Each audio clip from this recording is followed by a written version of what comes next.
तो hello everyone, कैसे हैं आप सभी लोग। I hope you all are doing well. So welcome to all of you in this wonderful session of N Academy. My name is Ashif and I am your biology educator at N Academy in NEET UG category. So आज की इस class में हम लोग one of the most important topics of biology discuss करने वाले हैं from your NEET examination point of view, that is a part of genetics. आज इस क्लास में हम क्लास 12th का एक चैप्टर डिस्कस करेंगे, that is principles of inheritance and variations.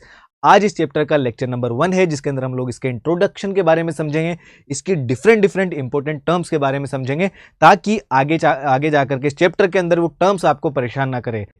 Chapter काफी आसान है और इंटरेस्टिंग है, लेकिन अच्छे से समझने आना चाहिए, इसको अच्छे से समझेंगे ताकि सारी चीजें आपकी क्लियर हो जाए। बहुत सारी टर्म्स हैं, जीनोटाइप क्या है, फिनोटाइप क्या है, ट्रेट और कैरेक्टर में क्या डिफरेंस होता है, जीन और एलील में क्या डिफरेंस होता है, मेंडल ने कौन कौन से लॉज दिए थे, कौन कौन से एक्सेप्शन है मेंडलियन लॉ के, वो सारी चीजें हम लोग डिस्कस करते चलेंगे।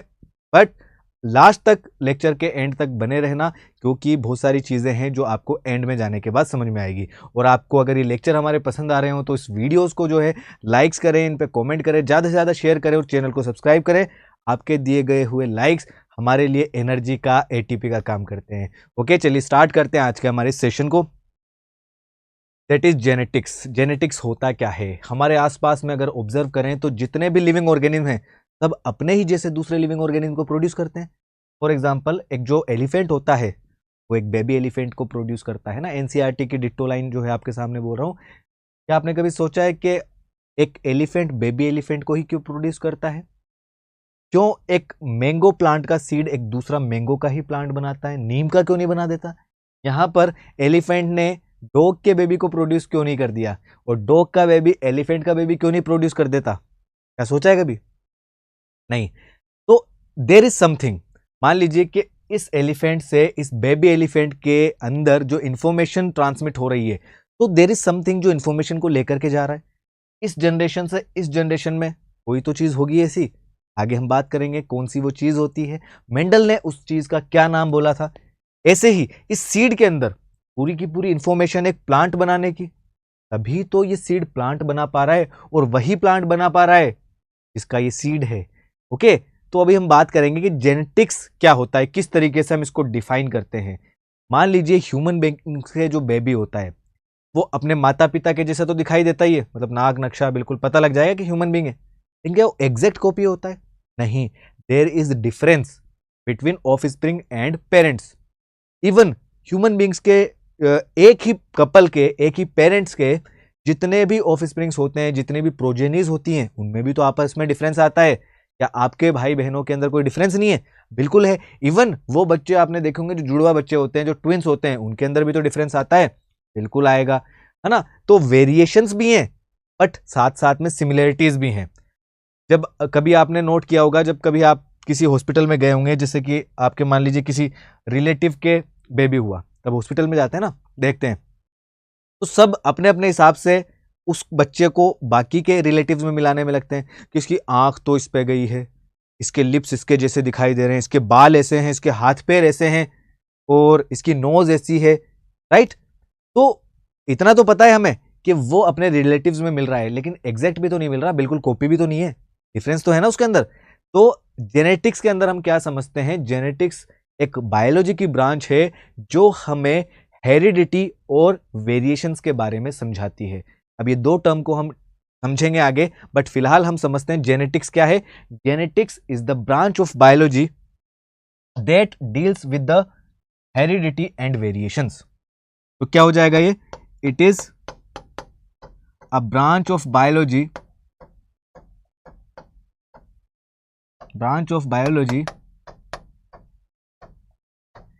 that deals with heredity and variations।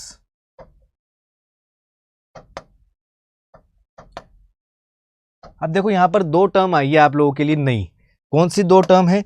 एक टर्म तो हो गई हमारी हेरिडिटी, क्या हो गई, ये हेरिडिटी क्या चीज है, और दूसरी टर्म हो गई वेरिएशंस। तो इन दोनों टर्म्स को हम वन बाय वन करके समझेंगे, राइट। ये हेरिडिटी क्या है, वेरिएशंस क्या है। चलिए आगे बढ़ते हैं। तो ये मैंने आपको बता दिया जेनेटिक्स क्या है। It is a branch of biology that deals with heredity and variations. अच्छा, एक क्वेश्चन यहां पर हमारे लिए इंपॉर्टेंट है जो बन सकता है कि जो जेनेटिक्स टर्म है वो किसने दी थी सबसे पहली बार?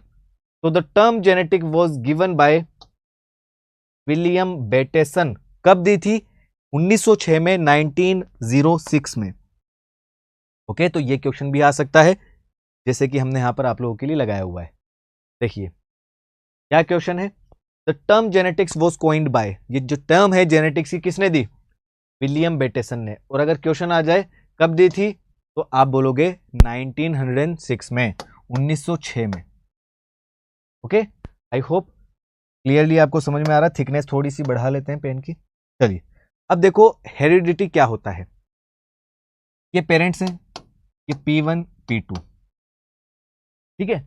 P1 और P2 जैसे कि ये मदर हो गई, ये फादर। हम जानते हैं कि ये जो बेबी है, जो प्रोजेनी बनी है इनकी, इसके अंदर इन दोनों का ही मिक्सचर गया होगा। फीमेल में जो गैमेट बनता है वो होता है ओवम, ओके। और फादर में क्या बनता है? स्पर्म बनता है। और इन दोनों के अंदर ही इनका न्यूक्लियस है, न्यूक्लियस के अंदर इनका जेनेटिक मटेरियल है। तो यहां पर भी इसका जेनेटिक मटेरियल होगा स्पर्म के अंदर, और ओवम के अंदर भी जेनेटिक मटेरियल होगा। जब ये दोनों फ्यूज हो जाएंगे तो इनसे दोनों के मिक्सचर से क्या बनेगा? एक जाइगोट बनेगा। और जाइगोट के अंदर का जो न्यूक्लियस होगा, उस न्यूक्लियस के अंदर इन दोनों का ही जेनेटिक मटेरियल होगा। तो उससे जो है कैरेक्टर्स ट्रांसमिट हो गए बच्चे में। This process is called as heredity. Heredity क्या है? Heredity is nothing but it is a process of transmission of characters from one generation to the next generation. एक जनरेशन से दूसरी जनरेशन में जो कैरेक्टर्स का ट्रांसमिशन होता है, कैरेक्टर का जो ट्रांसफर होता है, उस प्रोसेस को क्या बोलते हैं हम? हेरिडिटी। ये रही आपकी definition. The transmission of characters from one generation to another generation is called as heredity. I hope it is clear. तो ये जो कैरेक्टर्स का ट्रांसमिशन है ये इस बच्ची के अंदर जा रहा है, तो इस प्रोसेस को हमने क्या बोला? हेरिडिटी। अब देखो इस बच्ची के अंदर आप देख पा रहे हो जो हेयर का कलर है वो इसकी मदर का हेयर कलर में आ गया, है ना। मतलब मदर का हेयर कलर बच्ची के अंदर चला गया।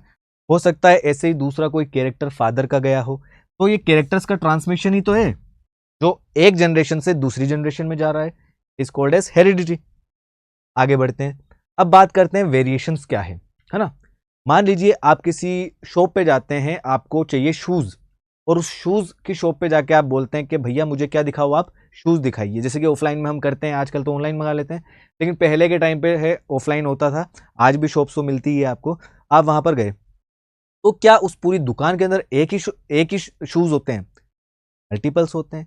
अब वो आपसे पहले तो पूछेगा कौन से तरीके के शूज दिखाऊं, तो आप बोलेंगे मुझे स्पोर्ट्स शूज दिखा दो, है ना, क्योंकि उनके पास तो फॉर्मल भी होते हैं, स्पोर्ट्स भी होते हैं, और दूसरे स्नीकर्स वगैरह भी होते हैं। तो आपने कहा स्पोर्ट्स शूज दिखा दो। अब स्पोर्ट्स शूज भी क्या एक ही तरीके के होते हैं? क्या उसमें एक ही तरीके का डिजाइन होता है? और जो अलग अलग डिजाइन है, क्या उस एक डिजाइन के अंदर एक ही कलर होता है? मल्टीपल चीजें होती हैं। मान लीजिए उसे एक पर्टिकुलर डिजाइन दिखाया आपको और उसका एक कलर दिखा दिया कोई पिंक सा, तो क्या आप वो लेकर के घर आ जाएंगे? नहीं, आप उसको बोलेंगे कि मुझे तो और वेराइटीज दिखा इसकी। क्या दिखा? वेराइटीज। वेराइटी का मतलब समझ पा रहे हैं आप? डिफरेंसेस, अलग अलग तरीके की चीजें। तो जो वेराइटी वर्ड आया है ये वेरिएशन से ही आया है। वेरिएशन का मतलब क्या होता है? डिफरेंसेस। इसका मतलब क्या हुआ? जेनेटिक्स के अंदर डिफरेंसेस भी होते हैं, या यूं कहें कि जब कैरेक्टर्स ट्रांसमिट होते हैं एक जनरेशन से दूसरी जनरेशन में, तो उन दोनों के बीच में क्या आते हैं? डिफरेंसेस आते हैं। यानी कि हमारी जनरेशन और हमारी जो पेरेंट की जनरेशन है उनके बीच में डिफरेंस है, राइट।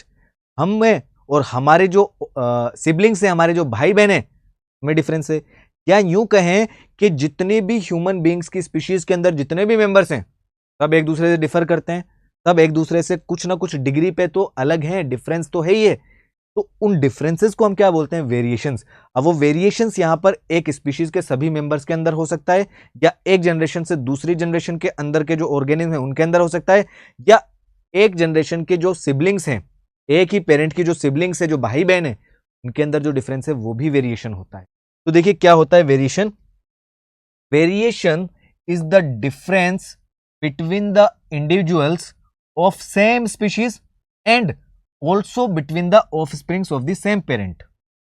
एक ही स्पीशीज के जितने भी मेंबर हैं उनके बीच में जो डिफरेंस है वो भी वेरिएशंस हैं, या एक ही पेरेंट्स की जो सिबलिंग्स हैं, जो प्रोजेनीज हैं, उनके अंदर जो आपस में डिफरेंस है वो भी वेरिएशन है, या यूं कहें कि एक जनरेशन से दूसरी जनरेशन के बीच में जो डिफरेंस आ रहा है वो भी वेरिएशन है। तो इसका मतलब क्या हुआ, हमने क्या समझ लिया, जेनेटिक्स समझ लिया। Genetics is the branch of biology that deals with the study of heredity and variations. फिर हमने उसमें समझा कि टर्म किसने दी, विलियम बेटेसन ने 1906 के अंदर ये टर्म दी थी जेनेटिक्स। और हेरिडिटी क्या है, heredity is the transmission of characters from one generation to the next generation. And what is variation, variation is the differences among organism of one species और difference between organism of different generations. Okay, चलिए अब यहां पर एक question आता है, the tendency of offsprings to differ from parents. वो tendency जिसमें ऑफस्प्रिंग्स यानी जो प्रोजेनी है, जो बच्चे हैं, वो अपने पेरेंट से डिफर करते हैं, उस टेंडेंसी को क्या कहा जाता है? अभी अभी मैंने आपको बताया, क्या कहते हैं उसको हम, वेरिएशंस। वेरिएशंस का मतलब डिफरेंसेस। ठीक है, चलिए आगे बढ़ते हैं। अब हम बात करेंगे कैरेक्टर के बारे में। देखिए कैरेक्टर क्या होता है। मान लीजिए आप किसी शॉप पे गए मोबाइल लेने के लिए, आप मोबाइल वाले जो शॉपकीपर है उनको क्या कहेंगे कि मुझे मोबाइल दिखाइए ना, और फिर वो मोबाइल दिखाने लगता है तो आप बोलोगे कि मुझे इसके कैरेक्टर्स के बारे में बताइए, मुझे इसके फीचर्स के बारे में बताइए ना। फीचर्स तो हमें पता होने चाहिए। तो फीचर्स क्या है, फीचर हम बोल सकते हैं कैरेक्टर इज अ फीचर, या उल्टा भी बोल सकते हैं what is character, character is a feature और एट्रीब्यूट ऑफ एन ऑर्गेनिज्म। एक ऑर्गेनिज्म का जो फीचर है वो उसका कैरेक्टर है। फॉर एग्जाम्पल, मेरी स्किन का कलर क्या है, ये मेरा एक कैरेक्टर है। मेरे हेयर का कलर क्या है, ये मेरा एक कैरेक्टर है। मेरी आईज का कलर क्या है, ये मेरा एक कैरेक्टर है। मेरी हाइट कितनी है, वो मेरा एक कैरेक्टर है। तो हर एक ऑर्गेनिज्म का जो एट्रीब्यूट है, जो फीचर है, वो उसका क्या होता है, कैरेक्टर होता है। देखिए यहां पर एनी फीचर और attribute of an organism is a feature. अब यहां पर हमें पूरा आगे चल करके पी प्लांट को समझना है, तो इसीलिए हमने एग्जाम्पल भी यहां पर पी प्लांट वाले ही रखे हैं। जैसे कि अगर पी प्लांट का स्टेम हाइट है तो वो इसका एक कैरेक्टर है। क्लियर? फ्लावर का जो कलर है वो भी एक कैरेक्टर है, सीड का जो कलर है वो भी एक कैरेक्टर है। ठीक है, अब हम आगे समझते हैं। इससे कंफ्यूज करने वाली एक और टर्म आती है, दैट इज ट्रेट। अब ये ट्रेट क्या चीज है, जैसे कि मान लीजिए कि आप शॉप पे गए थे, जैसे शूज वाला एग्जांपल ले लेते हैं। आपने क्या है, शूज जो शूज के जो शॉपकीपर हैं उनसे आपने कहा कि मुझे शूज दिखाइए। अब पहले तो आपसे पूछेगा भाई कौन से शूज दिखाऊं, फॉर्मल दिखाऊं, स्नीकर्स दिखाऊं, स्पोर्ट्स दिखाऊं। फॉर एग्जांपल आपने चूज किया भाई मुझे तो आप दिखा दो स्पोर्ट्स। अब स्पोर्ट्स के अंदर भी अलग अलग डिजाइन होंगे, तो आपने एक डिजाइन, पर्टिकुलर डिजाइन चूज कर लिया। ठीक है, अब उसके अंदर कलर भी तो अलग है, एक ब्लैक है, व्हाइट है, ग्रीन है। तो जो कलर्स हैं ये एक ही कैरेक्टर यानी एक ही डिजाइन की अलग अलग फॉर्म्स हैं, इसके वेरिएंट्स है ना, इसकी वेराइटीज है, इसके वेरिएंट है। तो जिस तरीके से इस शूज के डिजाइन में कलर्स के अलग अलग वेरिएंट्स हैं, उसी तरीके से कैरेक्टर की भी अलग अलग वेरिएंट्स होते हैं। फॉर एग्जाम्पल, मैंने आपको बताया था आईज का जो कलर है वो एक क्या है, कैरेक्टर है। तो आई का कलर ब्लैक भी हो सकता है और आई का कलर ब्राउन भी हो सकता है। तो ये जो वेरिएंट्स हैं आई के कलर के, ये क्या है, ट्रेट। तो ट्रेट क्या है, trait is nothing but it is a variant of character. Character के जो अलग अलग वेरिएंट्स हैं, वेराइटीज हैं, उसको हम क्या बोलेंगे, ट्रेट। देखिए यहां पर varieties of a trait, varieties of a character is called as trait. अब एक कैरेक्टर के मल्टीपल वेरिएंट्स हो सकते हैं, तो एक कैरेक्टर के जो मल्टीपल वेरिएंट्स हैं उसको हम क्या बोलेंगे, ट्रेट्स। फॉर एग्जाम्पल, अभी अभी हमने बात की थी कि जो पी प्लांट है, पी प्लांट की जो हाइट है, पी प्लांट की जो हाइट है उसको हमने क्या बोला, एक कैरेक्टर, है ना। या हम यूं कह दें कि जो फ्लावर का कलर है वो एक क्या है, कैरेक्टर। लिख देते हैं यहां पर एक बार, फ्लावर कलर क्या है,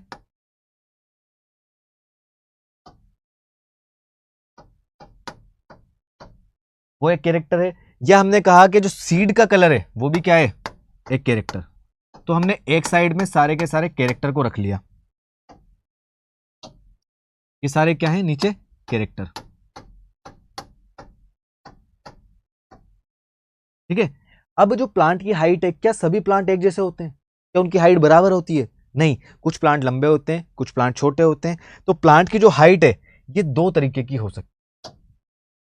हाइट प्लांट की टोल भी हो सकती है, मतलब लंबे प्लांट भी हो सकते हैं, या वो छोटे भी हो सकते हैं, मतलब ड्वार्फ भी हो सकते हैं। तो ये एक कैरेक्टर के दो वेरिएंट्स हो गए ना, टोल प्लांट, ड्वार्फ प्लांट। तो ये दोनों क्या हैं? ये दोनों अब हो गए हमारे सामने ट्रेट्स। क्या हो गए? ट्रेट्स। इसी तरीके से फ्लावर जो कलर है, फ्लावर का कलर भी दो तरीके का होता है, या तो हो सकता है ये वायलेट हो, या फ्लावर का कलर कैसा हो सकता है? व्हाइट। ये इसके दो वेरिएंट्स हो गए। इसी तरीके से जो सीड का कलर है वो भी दो तरीके का होता है। हो सकता है सीड ग्रीन कलर का हो सकता है ये येलो कलर का हो। तो इसका ग्रीन कलर भी हो सकता है या इसका येलो भी हो सकता है। तो यहां पर हमें क्या बात समझ में आती है कि एक कैरेक्टर के जो वेरिएंट्स हैं, दो या दो से ज्यादा जितने भी वेरिएंट्स होते हैं, उस एक कैरेक्टर के वेरिएंट्स को हम क्या बोलेंगे? ट्रेट्स। तो ये दोनों भी यहां पर क्या हो गए? ट्रेट्स हो गए। ये दोनों भी यहां पर क्या हो गए? ट्रेट्स हो गए। क्लियर? तो ट्रेट्स क्या है? Tall and dwarf height of the plant is a trait. Violet and white color of the flower is a trait. Green and yellow colors of the seed are trait. तो ये toll एक trait हो गया, dwarf एक trait हो गया। ये दोनों एक ही कैरेक्टर के दो ट्रेट हैं और उस कैरेक्टर का नाम क्या है? Height. Height of the plant. Violet and white colour, ये दोनों ट्रेट्स हो गए किसके? फ्लावर कलर के। ग्रीन एंड येलो, ये ट्रेट्स हो गए किस कैरेक्टर के? सीड कलर के। आई होप समझ में आ रहा होगा। अब हम बात करते हैं जीन की। जीन क्या है? हमने लोअर क्लासेस में पढ़ा है, gene is the basic unit of inheritance, it is a unit of genetics.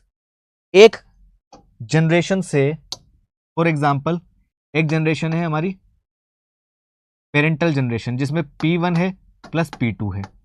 Parent 1 मतलब फादर मान लीजिए, पेरेंट 2 मतलब मदर मान लीजिए। अब फादर से स्पर्म और मदर से ओवम, ये फ्यूज होते हैं, सेक्सुअल रिप्रोडक्शन का रिजल्ट है। हम स्पर्म के अंदर क्या है? स्पर्म की स्ट्रक्चर कुछ ऐसी होती है, इसकी जो सेल है इसके अंदर क्या होगा? यहां पर न्यूक्लियस होगा, और इस न्यूक्लियस के अंदर जेनेटिक मटेरियल होगा in the form of chromosome. Chromosome क्या है? क्रोमोसोम डीएनए का एक कोइल्ड फॉर्म है, और डीएनए के अंदर एक छोटा टुकड़ा, डीएनए का एक छोटा टुकड़ा क्या है? जीन है। इसी तरीके से यहां पर क्या होगा? ओवम होगा, और ओवम के अंदर भी इसका अपना एक न्यूक्लियस है। जब फ्यूजन होता है मेल एंड फीमेल गैमेट का, तो स्पर्म से ओवम फ्यूज करता है, और ये दोनों जब फ्यूज करते हैं तो इससे क्या बनता है? जाइगोट। जाइगोट के अंदर जो जेनेटिक मटेरियल है वो दोनों का है, मदर का भी है, फादर का भी है।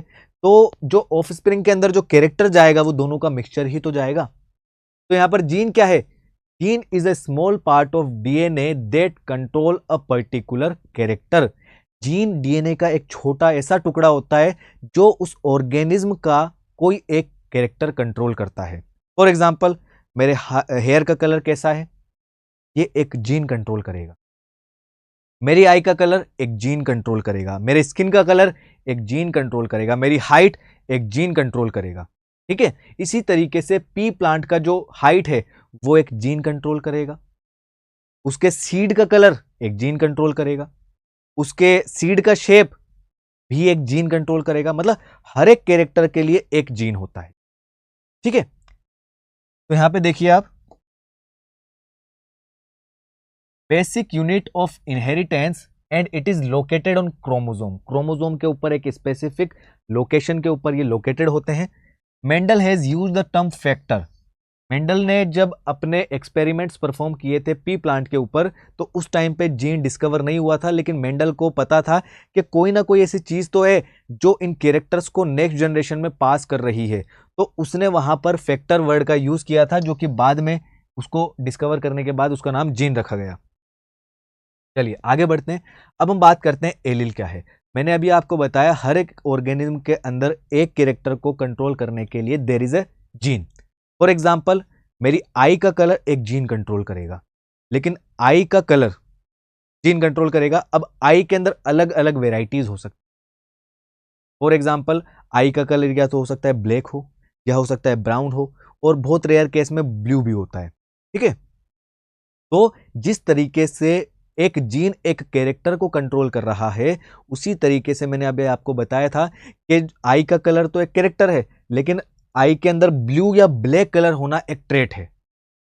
तो एक ही जीन की मल्टीपल वेराइटीज हो सकती, और वो जीन हमेशा उस क्रोमोसोम के अंदर उस पर्टिकुलर एक लोकेशन पे होगा।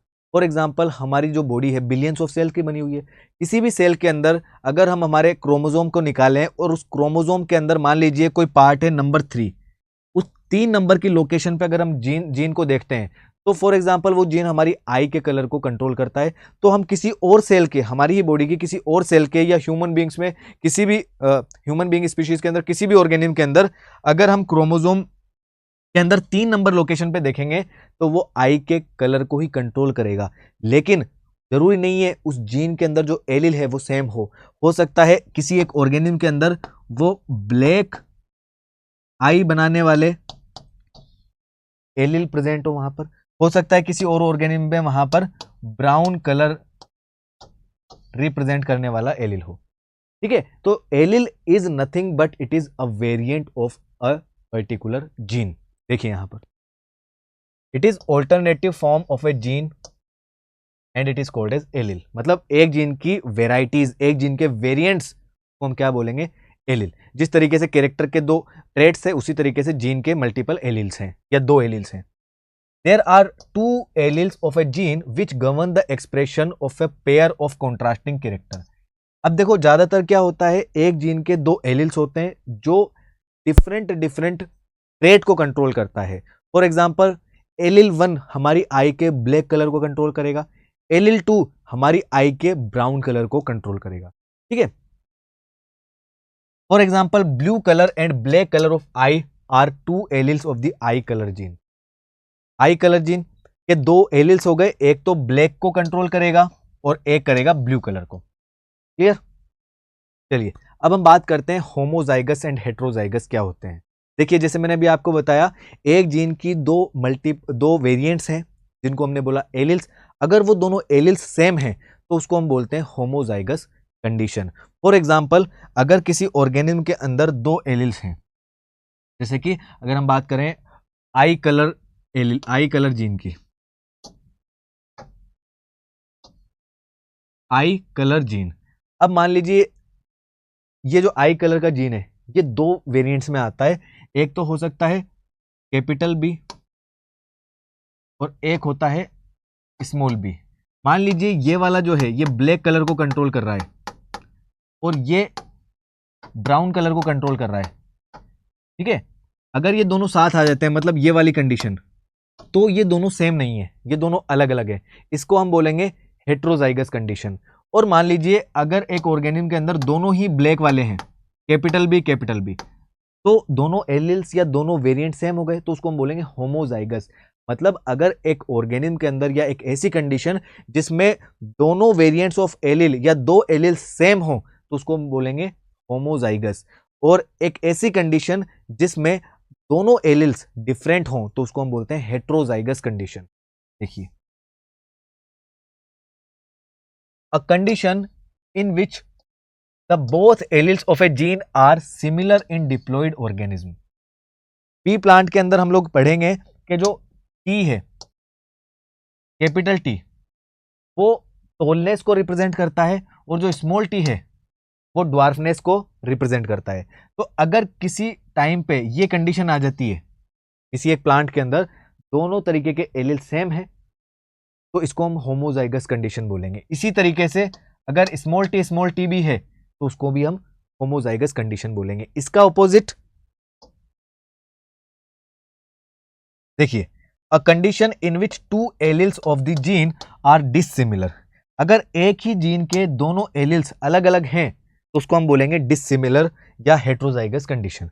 देखिए, जैसे ये वाली condition, capital T small T, इसको हम बोलेंगे हेट्रोजाइगस कंडीशन। आई होप यहां तक क्लियर आ गई बात। चलिए आगे बढ़ते हैं। अब हम बात करते हैं F1 generation. What is F1 generation? देखो यहां पर जो F है, F stands for filial, filial first generation. अब फीलियल का मतलब ही जनरेशन होता है। मान लीजिए कि एक पेरेंटल जनरेशन है, पेरेंट 1 और पेरेंट 2, इन दोनों के क्रॉस से क्या बनेगा? प्रोजेनी बनेगी, ऑफस्प्रिंग बनेगी। इन दोनों के बीच में क्रॉस होता है और एक प्रोजेनी बन जाती है ऑफस्प्रिंग 1। ठीक है, तो पेरेंट से जब नई जनरेशन आती है तो उसको हम बोलते हैं F1 जनरेशन। अगर इन्हीं ऑफस्प्रिंग्स के बीच में आपस में क्रॉस करा दें तो इनसे जो नेक्स्ट जनरेशन जाएगी उसको हम बोलेंगे F2 या फीलियल सेकेंड जनरेशन। देखिए, the offspring produced by parental generation, वो ऑफस्प्रिंग या वो प्रोजेनी जो पेरेंटल जनरेशन से बनी है यहां पर, उसको हम क्या बोलेंगे? F1 generation. तो यहां पर इस केस में ये क्या है?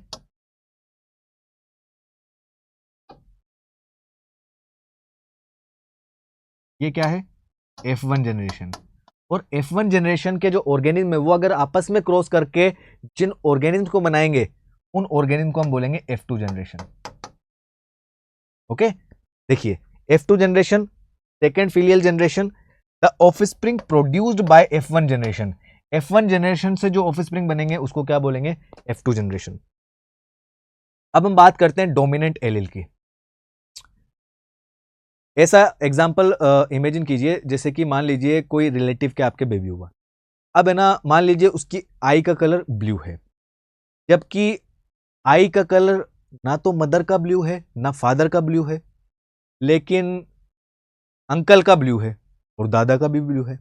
तो देखिए, जब दादा से जीन्स ट्रांसफर हुए, अंकल में भी हुए, फादर में भी हुए और सभी भाई बहनों में हुए, लेकिन वो फादर के अंदर एक्टिवेटेड नहीं था लेकिन अंकल के अंदर एक्टिवेटेड था।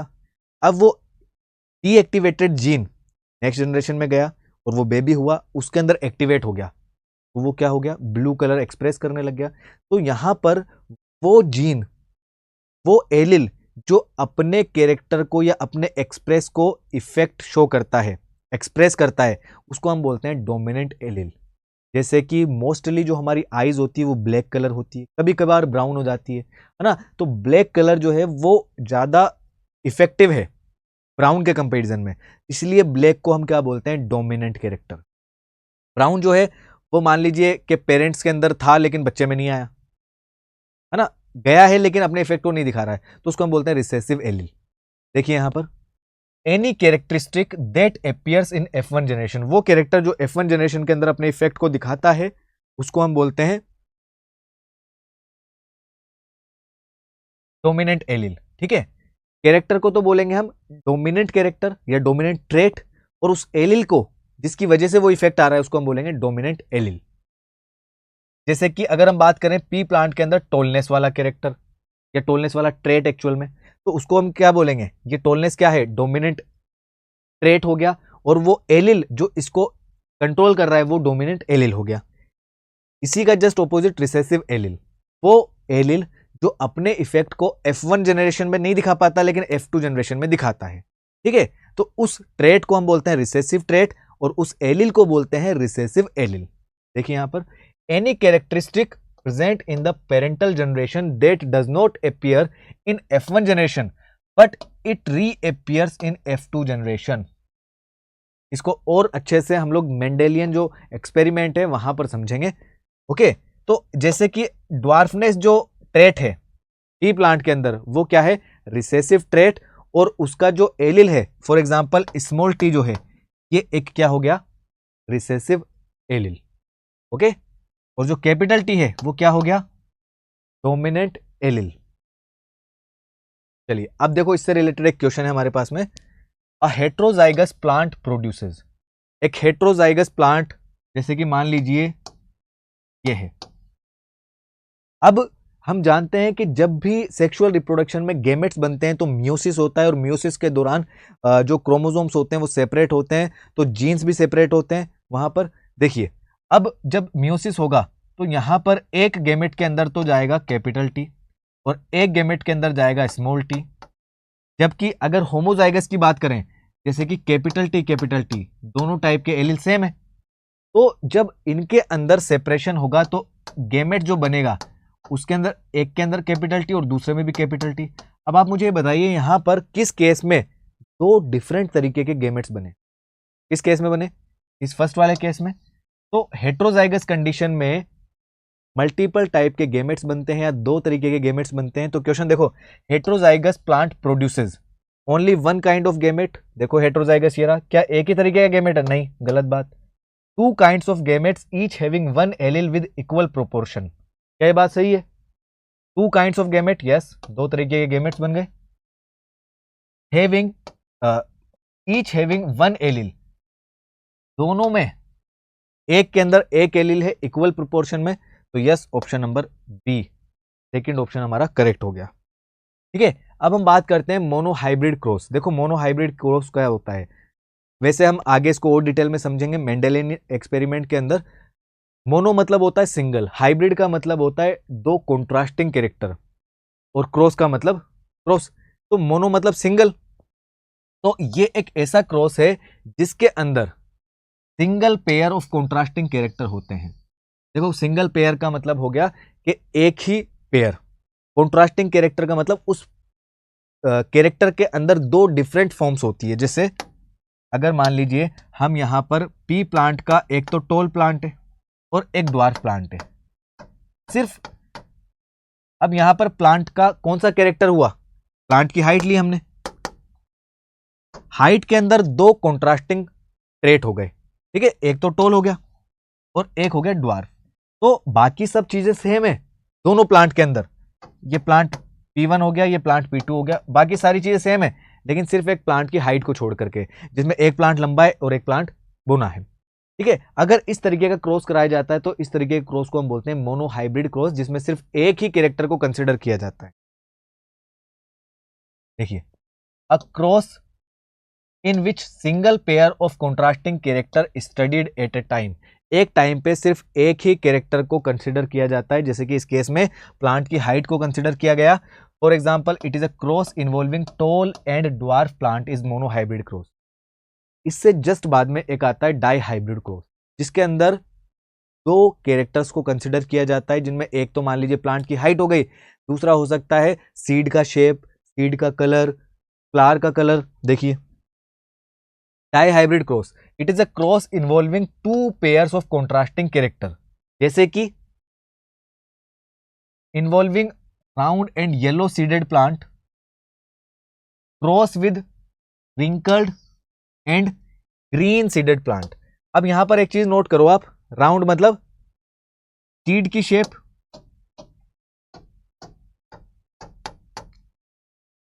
ओके, और एक यहां पर क्या, सीड कलर। इन दो कलर को दो कैरेक्टर्स को कंसीडर किया गया है। तो प्लांट जो है P1 प्लांट, जो मेंडल P प्लांट जो है मेंडल ने जो क्रॉस में लिया था, अब वहां पर जो फर्स्ट प्लांट है P1, उसके अंदर जो प्लांट है उसका जो सीड है वो कैसा है, राउंड है और येलो है कलर में। यहां पे कलर बना देता हूं मैं,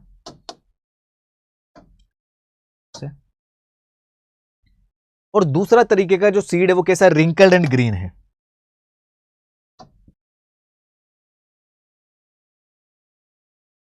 बाकी सब चीजें सेम है, लेकिन सीड का कलर और सीड का शेप दोनों अलग अलग है प्लांट के अंदर। तो यहां पर दो कैरेक्टर को कंसिडर किया गया है, तो इस केस में हम इसको बोलते हैं die hybrid cross.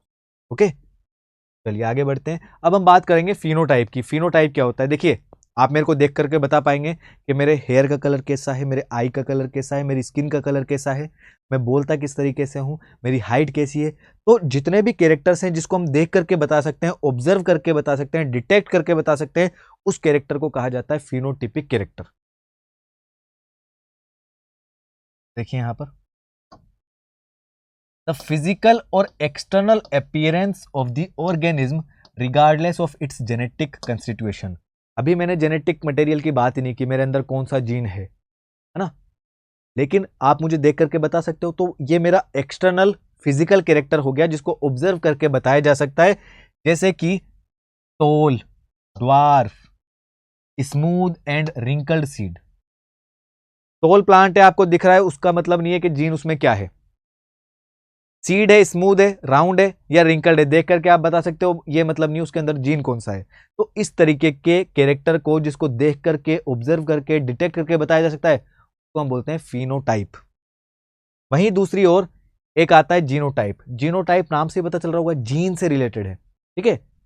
Genetic constituent of an organism, एक ऑर्गेनिज्म के अंदर जीन कौन सा है, उसके अंदर एलिल्स कौन सा है, अगर उसको हम समझें तो उसको बोलते हैं जीनोटाइप।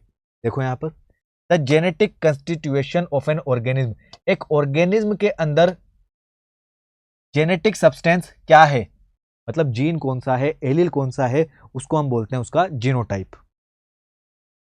अब बात करते हैं प्योर वेराइटी की। देखो प्योर वेराइटी क्या होती है। Pure variety is the character of A plant, जिसमें आप कितना भी क्रॉस कराते जाओ उसका वो जो कैरेक्टर है वो अफेक्ट नहीं होगा। जैसे कि breeding characteristic that appear unchanged generation after generation. जैसे अगर हम मान लीजिए टॉल प्लांट को आपस में क्रॉस कराते जाएं, टॉल को अगर हम टॉल से क्रॉस कराते हैं तो हमें टॉल ही मिलता है, ठीक है। और उसको आपस में कितना भी क्रॉस कराते जाओ हमेशा क्या मिलेगा, टोल। तो ये अनचेंज्ड है, तो इसको हम बोलते हैं pure variety. Okay,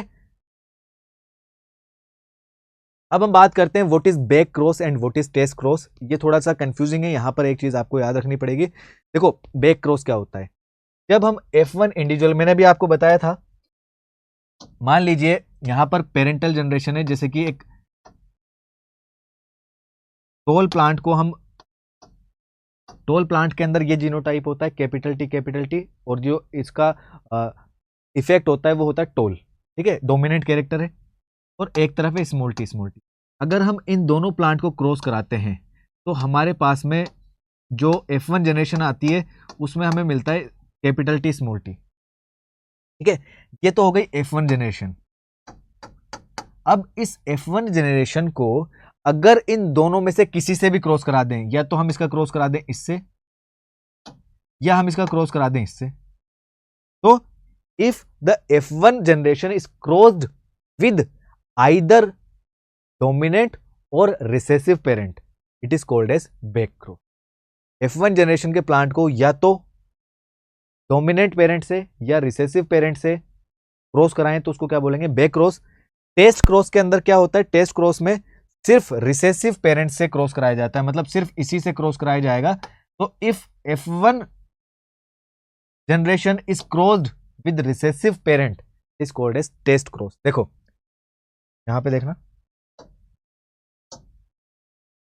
when F1 individuals are crossed with one of its parent either dominant or recessive, the cross is called as back cross। अगर हम F1 जनरेशन वाले प्लांट का क्रॉस दोनों में से किसी भी पेरेंट से करा दें तो उसको बोलेंगे बैक क्रॉस। देखो अब यहां पर आप इस तरीके से याद रख सकते हो, बैक क्रॉस बी से आ रहा है, बी मतलब 2, अल्फाबेटिकल नंबर पे 2, तो दोनों में से किसी से भी करा सकते हो आप, है ना। और टेस्ट क्रॉस जिसमें मतलब दो वर्ड, दो लेटर्स नहीं है यहाँ पर, तो सिर्फ एक रिसेसिव से, रिसेसिव वाले पेरेंट से क्रॉस कराना है इसमें। When F1 individuals are crossed with its pure recessive plant, pure recessive parent plant, this cross is called as test cross and the result of it is always 1:1। हमेशा इनका जो result आएगा, इसको हम आगे समझेंगे और डिटेल में, हमेशा टेस्ट क्रॉस का जो रिजल्ट आएगा वो 1:1 का आएगा। ओके, तो आज की इस वीडियो में इतना ही। आई होप आपको ये हमारा लेक्चर पसंद आया होगा। अगर ये लेक्चर पसंद आया तो इसे लाइक करें, कमेंट करें, ज़्यादा से ज़्यादा शेयर करें, और इसके जो आगे की सीरीज है लेक्चर 2, लेक्चर 3, लेक्चर 4, ये भी आप लोग देखना, सारी चीज़ें डिटेल में आपको बताई जाएगी। ओके, सो मिलते हैं अगली वीडियो में, तब तक के लिए bye bye, take care, thank you, see you all, have a good day, let's crack it.